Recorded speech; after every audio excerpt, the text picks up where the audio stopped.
profiter de l'histoire suivante. J'ai trouvé les photos explicites de ma femme en ligne avec son ex et elle a menti sur l'endroit où elle se trouvait.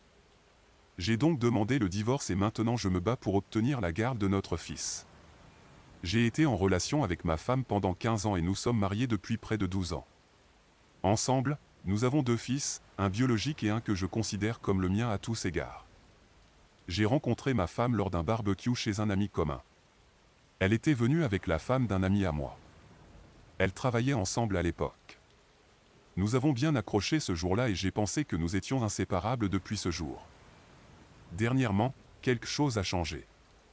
Il y a eu une distance croissante entre nous, un mur invisible qui semble s'épaissir de jour en jour.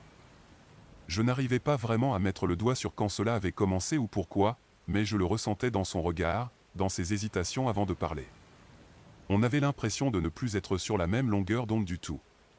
Elle montait à l'étage lire son livre et moi j'étais en bas tout seul. Elle sortait plus souvent voir ses amis, me laissant m'occuper des garçons. Je ne pouvais pas me rappeler de la dernière fois où nous avions eu une vraie conversation qui ne portait pas sur les enfants ou une corvée domestique banale. C'était comme si nous agissions en tant que couple marié sans être réellement connectés. Il y a quelques semaines, j'ai déposé ma femme à son rendez-vous pour Cécile pendant que je faisais quelques courses rapides. Quand je suis revenu, j'ai réalisé qu'elle avait laissé son téléphone dans la voiture. Je savais qu'elle serait au moins encore 20 minutes. Après un moment, une notification est apparue. C'était mon beau-fils. Bien que je ne sache absolument pas comment utiliser Snapchat, j'ai pensé que ce serait amusant de lui envoyer un message pour moi en utilisant un filtre à la place de sa mère.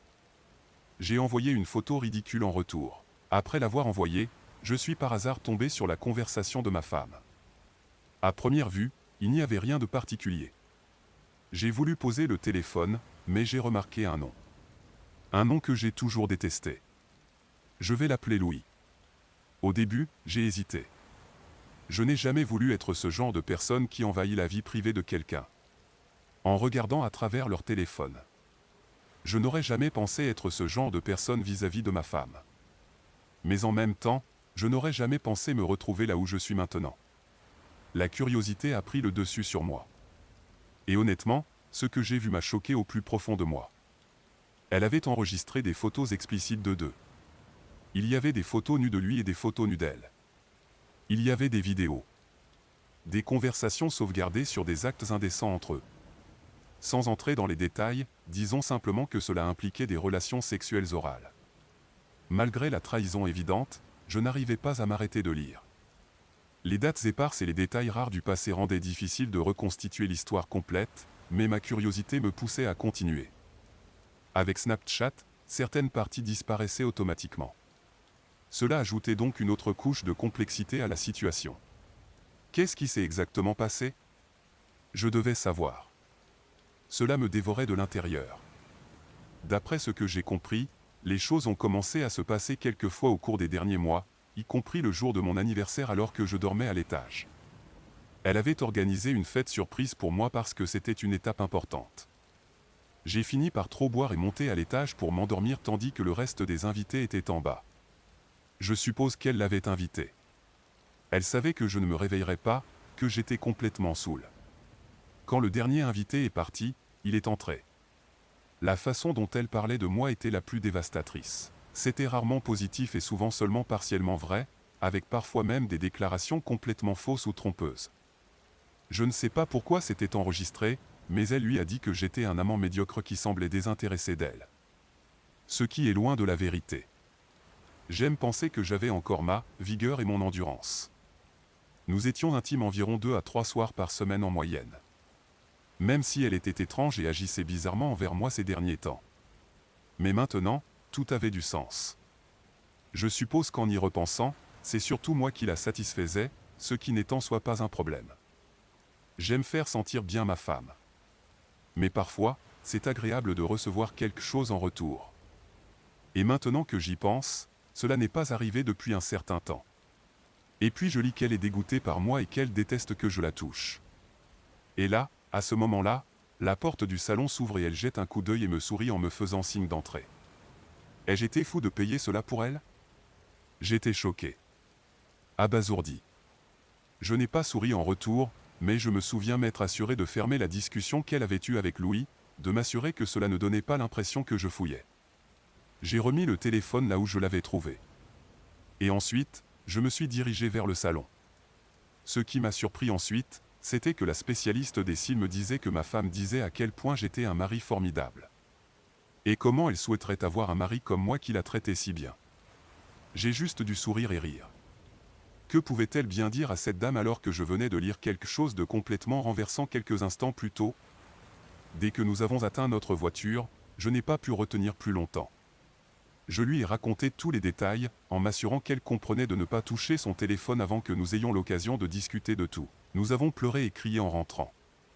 Une fois arrivé, je me suis immédiatement plongé dans le problème actuel. Elle était hésitante, mais a finalement fini par me donner son téléphone déverrouillé. La conversation a été difficile à partir de là. Nous nous sommes disputés, encore et encore, elle n'y est plus avouée, jusqu'à ce qu'elle cède enfin. Elle a confessé qu'elle se sentait négligée et indésirable, mais que ce n'était pas une excuse pour tromper. C'était une confession qui m'a laissé le cœur brisé et trahi, mais aussi confus. Je ne comprenais pas comment tout avait dégénéré de la sorte. Puis je me suis demandé, avais-je été tellement focalisé sur mes propres désirs que j'avais négligé ses besoins? L'avais-je poussé involontairement dans les bras de Louis? Je l'avais interrogé au sujet de Louis, essayant de comprendre l'étendue de leur relation. Ma femme m'avait répondu en disant qu'ils s'étaient textés. Elle a avoué avoir envoyé des photos nues pendant des mois, mais qu'ils n'avaient jamais couché ensemble. Elle maintenait que c'était toujours juste une relation par message et rien de plus. Je lui ai dit que c'était difficile à croire compte tenu des messages échangés avec Louis. Puis elle a admis l'infidélité avec Louis dans notre propre maison le jour de mon anniversaire. Elle a dit qu'ils avaient eu des relations sexuelles dans la chambre d'amis au sous-sol. Il y a aussi eu un moment où elle avait prétendu partir en randonnée avec une amie alors qu'elle avait en réalité rendez-vous avec lui à la place de son ami et qu'ils avaient des rapports au milieu de la brousse. Mon cœur est tombé à mes pieds quand elle a avoué. J'ai essayé de rester calme, mais ma colère et ma douleur ont débordé. J'avais toujours été là pour elle, pour subvenir aux besoins de notre famille et sacrifier mon propre temps personnel pour être avec elle et nos garçons. Comment pouvait-elle me faire ça? Comment pouvait-elle jeter tout ce que nous avions construit ensemble? Et ce n'est pas tout. Je devais tout savoir. Alors j'ai continué à sonder et à poser toutes les questions qui me venaient à l'esprit.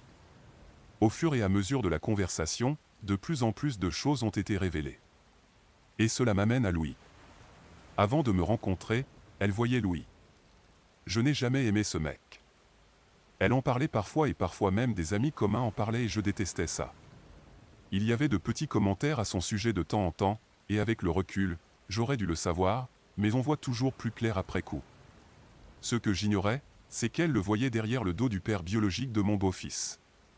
Apparemment, elle ne savait pas qui était le véritable père de mon beau-fils à l'époque où elle est tombée enceinte, c'est pourquoi le père biologique est parti et l'a laissée seule. Elle a continué de voir Louis pendant un certain temps après, mais il est parti juste avant la naissance et l'a laissée seule avec mon précieux garçon. Finalement, elle a fait un test de paternité parce qu'elle essayait d'obtenir une aide financière du père biologique de mon beau-fils et il s'est avéré qu'il était effectivement le père et non Louis. Dès qu'elle a prononcé ces mots, mon monde s'est écroulé.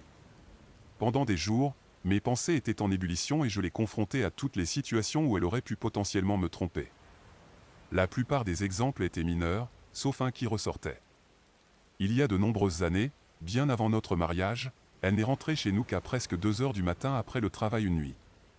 Je lui ai demandé où elle était passée, mais tout ce qu'elle a dit, c'est qu'elle était sortie. Malgré mes inquiétudes, j'ai laissé couler, dans mon état naïf de nouvelles relations. Cependant, cela est toujours resté dans un coin de ma tête et ressurgit cette nuit-là. Alors que je lui demandais, essayant de contrôler mes émotions mêlant colère et souffrance, elle est immédiatement devenue tendue. Et là, les larmes. Les larmes ont commencé à couler sur son visage. Elle a avoué être allée prendre un verre avec un collègue masculin qui la draguait. Elle lui avait dit qu'elle était célibataire à l'époque et ils ont pris un verre pour finir sur le parking du bar. Je n'arrivais pas à croire ce que j'entendais. Les mensonges, la trahison, les années de secret. La douleur du passé revenait maintenant nous hanter. On aurait dit qu'une vie entière d'amour et de confiance avait été brisée en quelques heures de découverte de la vérité. Je ne savais plus à qui je parlais. Et maintenant je suis ici à écrire ceci. Ma femme est partie pour le week-end pour que nous ayons de l'espace. Apparemment, elle est chez une amie mais je n'en suis même pas sûr. Je lui ai dit que si j'apprenais qu'elle était allée chez Louis, c'était la fin du mariage. Mais c'est fini. Elle a dit qu'elle ne le ferait pas mais qui sait? Qui sait ce qui est vrai désormais? Je vais emmener les garçons à leur match de volley ce week-end, pour m'occuper. Mais je suis perdu ici. Il semble que chaque direction vers laquelle je me tourne soit la mauvaise. Je ne veux pas perdre ma femme. Je ne veux pas perdre mes garçons. J'aime ma famille plus que tout. Cependant, je refuse de rester là à me laisser exploiter. À me sentir diminué et trompé, pour ensuite faire comme si cela ne m'avait pas affecté. Je ressens complètement seul et incertain de quoi faire. Alors j'ai pris un saut dans l'inconnu et je suis venu ici malgré mon manque de connaissances sur le sujet. Je n'arrive pas à arrêter de penser à ce qu'elle disait à Louis. Je me sens totalement dévalorisé. Dois-je demander le divorce, étant donné que cela semble être une tendance troublante? Je ne mentais pas quand j'ai dit que si j'apprenais qu'elle se précipitait vers Louis, c'en était fini. Je dois juste trouver comment garder mes garçons. Être père est la meilleure chose qui me soit jamais arrivée. Édition 1, j'ai pris des photos des conversations qu'ils ont eues et que nous avons eues. Je compile les preuves au cas où, et pour la maintenir honnête. Mise à jour 2, je pense avoir besoin de faire une pause et de tout digérer jusqu'à demain. Tout cela est un peu trop pour moi à gérer pour le moment. Mais je tiens à remercier tout le monde pour leurs commentaires et conseils, même ceux qui croient que mon destin est d'être un cocu. Je savais que les gens auraient des opinions différentes et passionnées, et c'est ce que je voulais, entendre les perspectives des autres.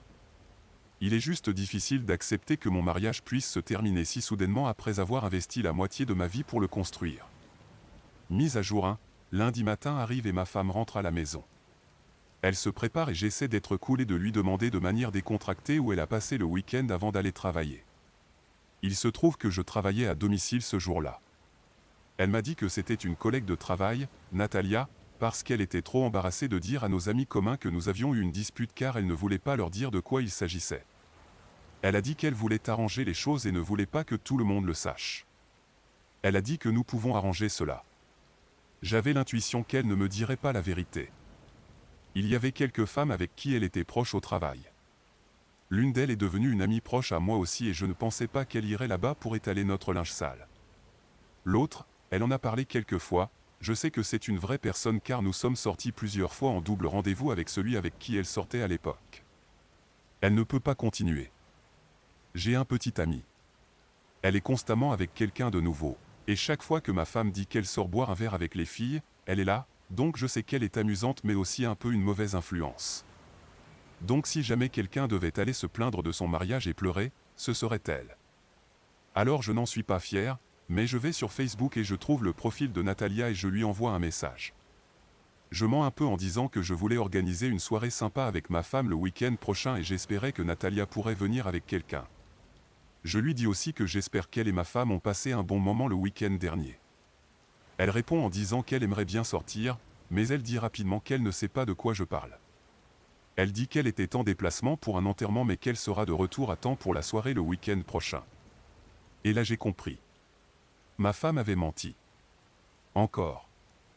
J'étais là, incrédule, regardant mon téléphone alors que je lisais la réponse de Natalia. Mon cœur battait la chamade pendant que j'essayais de comprendre l'information. Elle m'avait menti encore une fois. C'était comme un couteau qui me lacérait les entrailles. Je ne pouvais pas croire jusqu'où allait sa tromperie. Je ressentais une vague de colère et de douleur parcourir mes veines. Comment pouvait-elle me faire ça, à moi, à notre famille? Je pensais que nous étions des partenaires, des égaux dans ce mariage. Mais maintenant, je commençais à me demander si je l'avais vraiment connue un jour. Eh bien, c'est fini. Elle a dit qu'elle ne voulait pas que tout le monde le sache. J'ai pris le téléphone et j'ai appelé mon frère qui venait de vivre quelque chose de similaire. Je lui ai raconté ce qui s'était passé et je n'ai pas honte d'avouer que j'ai versé quelques larmes. Je ne pouvais pas laisser ma femme continuer à me mentir et me manipuler. Il était temps de reprendre le contrôle de ma vie et de protéger ma famille. Il m'a donné les coordonnées de son avocat et je lui ai immédiatement envoyé un email. Son assistant m'a répondu tout de suite et j'ai commencé les démarches. J'ai dit que je voulais la garde conjointe de mes enfants et j'ai expliqué la situation. J'ai demandé à mon frère de ne rien dire pour le moment, mais que je voulais régler les choses une fois pour toutes et vraiment en finir.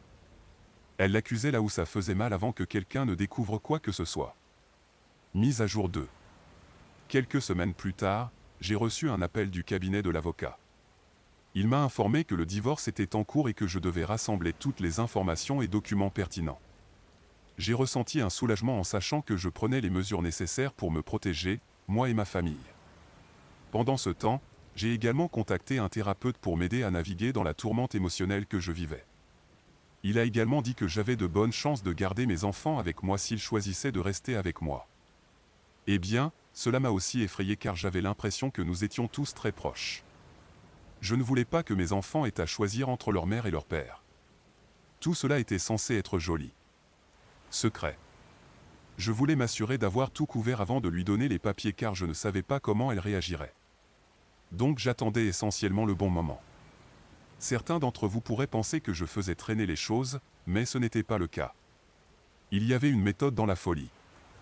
Oui, pendant tout cela, je faisais toujours semblant de vouloir arranger les choses avec ma femme. Je ne pouvais pas lui donner l'idée que je voulais mettre fin à notre relation. Alors j'ai joué le jeu. J'ai essayé de jouer le rôle de la maison du mieux que je pouvais. Mais ensuite, il y a eu cette chose qui s'est produite. En essayant de garder les choses secrètes, en fait, les choses ne sont pas restées secrètes. Mon frère bien sûr l'a dit à sa femme et sa femme l'a ensuite un peu révélé à tout le monde. Je n'étais pas vraiment en colère à ce sujet. Mais mes fils ont fini par être informés parce que leurs cousins leur ont dit ce que leur mère avait fait. Mes fils m'ont pris à part un jour pendant que leur mère était absente et m'ont dit qu'ils savaient ce qui se passait entre moi et leur mère. Ils m'ont assuré de leur soutien et m'ont dit qu'ils ne voulaient pas vivre avec elle, quoi qu'il arrive. Je leur ai dit que je ferais tout ce que je pouvais pour que cela se réalise. Plus tard ce jour-là, j'ai décidé de remettre à mon ex-épouse les papiers de divorce. Alors que je lui tendais les papiers, elle était sous le choc. Elle n'arrivait pas à croire que j'avais pris une mesure aussi drastique, et elle m'a supplié de continuer. J'ai dû reconsidérer ma décision. Mais j'étais ferme dans ma décision. J'ai clairement indiqué que je voulais faire ce qu'il y a de mieux pour nos enfants et que j'étais prêt à me battre pour leurs intérêts. Dans les semaines qui ont suivi, le processus judiciaire a commencé. Nous avons rencontré nos avocats respectifs et les négociations ont commencé. Chaque jour, je sentais le poids du divorce planer sur moi comme un nuage sombre, mais je savais que je devais être fort pour mes enfants. Pendant ce temps, les garçons sont restés avec moi et mon ex s'est installé ailleurs. Vous l'avez deviné, elle est allée loger chez Louis. Mise à jour 3, les garçons sont avec moi à temps plein et c'est maintenant légal avec la cour. Mon ex les obtient un week-end sur 2, mais seulement si elle déménageait hors de chez Louis et trouvait son propre appartement, ce qu'elle a fait. Elle est restée un peu plus longtemps chez Louis. Elle avait aussi quitté son travail où elle était depuis plus de 10 ans car il prétendait avoir une opportunité pour elle de travailler à domicile, faisant quelque chose avec son entreprise ou quelque chose comme ça. Mais il s'est finalement fait arrêter pour évasion fiscale. Je ne connais pas vraiment les détails. Quoi qu'il en soit, j'essaierai de garder les choses aussi simples que possible. Elle n'a plus de travail et cherche actuellement un emploi. Elle m'a demandé de l'argent quelques fois pour payer le loyer, mais je lui ai clairement dit que je ne pouvais pas le faire. Je pense qu'elle envisage maintenant de retourner vivre chez ses parents. Ma mère n'est pas vraiment impressionnée par elle en ce moment et les garçons ne veulent pas tellement avoir affaire à elle. Les procédures de divorce ont été difficiles, et je ne vais pas le cacher. C'était un véritable montagne russe émotionnelle, et j'avais l'impression d'avoir un poids lourd sur la poitrine chaque jour. Mon ex a essayé de me tirer vers le bas, et il y a eu des moments où je pensais ne jamais voir la lumière au bout du tunnel. Mais j'ai continué, pas seulement pour moi, mais pour mes garçons. Ils avaient besoin d'un environnement stable, et je savais que je devais être celui qui le leur fournirait. Maintenant, passons à l'histoire suivante. Histoire 2. Mon ex-ami m'a appelé et a dit que ma femme a été surprise en train de tromper avec un employé d'hôtel, alors j'ai rassemblé des preuves et révélé leur liaison en ligne. Je m'appelle Lucas. Mon ex-femme, Aria, et moi étions mariés depuis 3 ans avant de prendre des chemins séparés. Aria et moi vivions dans la même ville, mais je ne la connaissais pas avant d'avoir 25 ans. Même à ce moment-là, nous n'avons pas commencé à sortir ensemble il y a 4 ans. Nous avons daté pendant 1 an, et nous nous sommes mariés pendant 3 ans. Je sais que cela peut sembler simple, mais rencontrer Aria a été un coup de foudre. Je l'ai aimée dès que je l'ai rencontrée, et j'avais la conviction qu'elle serait la femme avec qui je passerais le reste de ma vie. Elle était intelligente, travailleuse et jolie, et je sentais que nous étions faits l'un pour l'autre. Même si elle m'a donné du beau-père à retordre avant que nous sortions ensemble, j'étais prêt à attendre qu'elle soit à moi. Avançons après notre mariage. J'étais littéralement l'homme le plus heureux de la Terre. Bien que je ne me sois pas beaucoup exprimé, j'étais content que nous soyons enfin mariés. Tout était merveilleux pour les 2 premières années et quelques mois de notre mariage. Nous apprécions la compagnie l'un de l'autre et faisions littéralement tout ensemble. Depuis longtemps, j'espérais trouver une femme qui m'aimerait sincèrement, et quand Aria est entrée dans ma vie, j'ai été soulagé. Pendant notre mariage, Aria et moi n'avions pas tant de problèmes. Et aussi, nous savions qu'il était très normal que nous soyons en désaccord de temps en temps, et nous comprenions cela. Nous essayions autant que possible de régler tout problème avant qu'il n'en arrive au point de nous bouder mutuellement. Aria aimait sortir et faire la fête avec ses amis, et j'aimais rester à la maison et regarder la télévision. Je sortais à peine sauf si c'était extrêmement important. En fait, je préférerais annuler avec mes amis et rester à la maison pour me reposer ou faire quelque chose pour moi. Pour une fois, je n'ai jamais empêché Aria de faire ce qu'elle voulait. Je la soutenais et je lui permettais de sortir avec ses amis autant qu'elle le voulait en semaine, et puis le week-end, nous passions du bon temps ensemble. Lorsque nous passions du temps ensemble à la maison. La raison pour laquelle je n'ai jamais eu de problème avec le fait qu'elle sorte toujours avec ses amis, c'est parce que je lui faisais confiance, et je ne m'attendais pas à ce qu'elle me fasse du mal ou me trompe. J'ai aussi tenu ma promesse et je n'ai rien fait qui aurait pu blesser Aria. Même avant notre mariage, j'ai arrêté de parler à quelques filles que je fréquentais, non pas parce qu'elles étaient mauvaises, mais parce que traîner avec elles me poussait toujours à la tentation. De plus, Aria m'avait parlé de son ex-petite amie et de comment elle avait été blessée et dévastée lorsqu'elle avait découvert qu'il la trompait avec plusieurs partenaires, et je ne voulais pas lui causer ce genre de douleur à nouveau. C'est pourquoi elle n'a pas dit oui les premières fois où je l'ai invitée. Elle prétendait qu'elle était encore profondément blessée et avait besoin d'être sûre d'avoir guéri correctement avant de s'engager dans une autre relation. J'avais aussi été blessé dans ma relation précédente, mais c'était il y a très longtemps, donc je pouvais comprendre ses sentiments, et nous nous sommes assurés mutuellement que nous ne tricherions jamais ou ne ferions rien qui nous causerait de la douleur. Nous avons convenu de ne pas avoir d'enfants pour l'instant car nous voulions passer du temps ensemble et nous assurer que nous ne nous retenions pas pour que nos enfants puissent profiter pleinement de l'amour de leurs parents. Les choses étaient bien entre nous, et même si Aria continuait à sortir, je n'ai jamais rien soupçonné. Rien n'a changé chez elle, elle agissait toujours de la même façon, s'habillait, prenait soin de moi et faisait ses devoirs de femme. Alors, j'ai été tellement choqué un jour quand j'ai reçu un appel d'un ami me demandant de venir chercher ma femme. Cet ami qui m'a appelé était directeur d'un hôtel très populaire pour touristes dans notre ville. Nous vivions dans une très petite ville, donc presque tout le monde, jeune et vieux, connaissait l'hôtel. Lorsqu'il m'a appelé pour que je vienne chercher ma femme à l'hôtel, j'ai été choqué car ce n'était pas l'endroit où Aria m'avait dit qu'elle allait.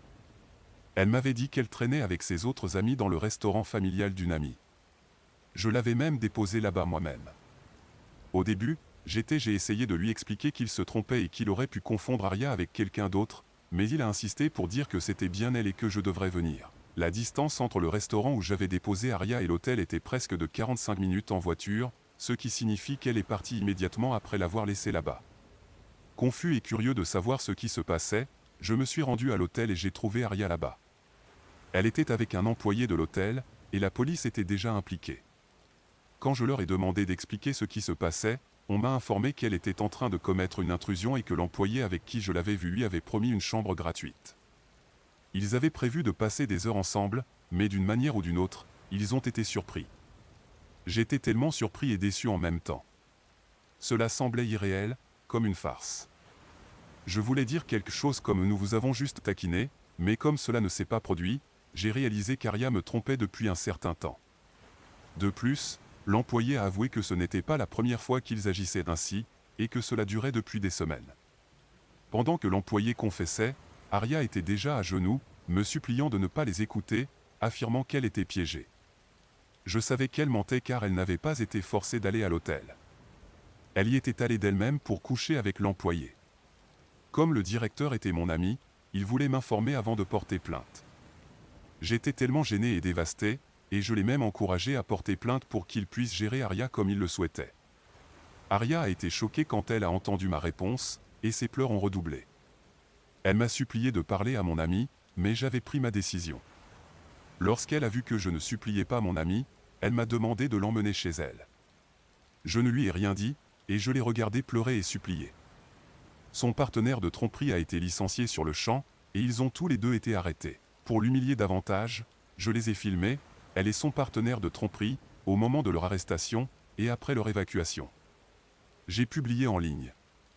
J'ai également écrit et annoncé sur le groupe Facebook de notre ville que ma femme me trompait et entretenait une relation avec un employé dans un hôtel. La plupart des gens dans le groupe nous connaissaient, c'est ainsi que la nouvelle s'est répandue. Au moment où elle a été libérée par ses parents, elle et son amant étaient le sujet de conversations dans la ville, et ils ont été l'objet de beaucoup de moqueries. C'était très honteux, même ses amis proches l'ont abandonnée. C'était hilarant quand elle a essayé de rentrer à la maison pour me supplier. Elle a dit qu'elle ne pouvait pas expliquer ce qui l'avait poussée à me tromper et qu'elle était désolée.